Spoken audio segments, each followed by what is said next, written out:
I did masters in murders. ఇటీవల కాలంలో వరుసగా హిట్లతో తన పేరును సుస్థిరం చేసుకుంటున్నాడు బాలకృష్ణ. ఇప్పుడు డాకు మహారాజ్ అనే కొత్త చిత్రంతో ముందుకు వచ్చాడు.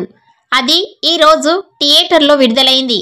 ఈ చిత్రం చంబల్ ప్రాంతానికి చెందిన ఒక సివిల్ ఇంజనీర్ యొక్క చమత్కారమైన ప్రయాణం చుట్టూ తిరుగుతూ ఉంటుంది. అతను ఒక బలహీనమైన యువతిని రక్షించే లక్ష్యంతో ఆంధ్రప్రదేశ్ వరకు ప్రయాణిస్తాడు. ఊహించని పరిస్థితులు అతన్ని ఒక రహస్యమైన చట్ట వ్యతిరేక డాకు మహారాజ్ వ్యక్తిత్వాన్ని స్వీకరించమని బలవంతం చేస్తాయి.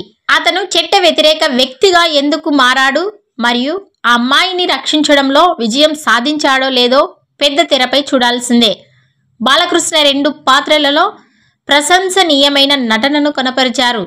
అతను తన మునుపటి చిత్రాల నుండి నిజంగా వేరుగా ఆకర్షణీయమైన నాటకీయతతో సూక్ష్మ భేదాలను సజావుగా మిళితం చేశారు. మొత్తానికి డాకు మహారాజ్ సినిమా రివ్యూ గనుక గమనిస్తే పాజిటివ్ టాక్ తో బ్లాక్ బస్టర్ మూవీగా నిలిచింది అని చెప్పాలి.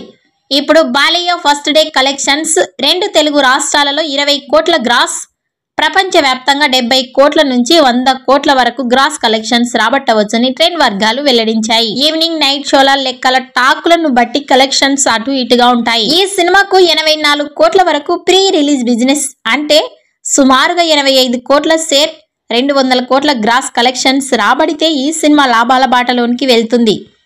మీరు కూడా సినిమా చూసి ఉంటే సినిమా ఎలా ఉంది, అలాగే ఫస్ట్ డే కలెక్షన్స్ పై మీ అభిప్రాయాన్ని కామెంట్స్ రూపంలో తెలియజేయండి.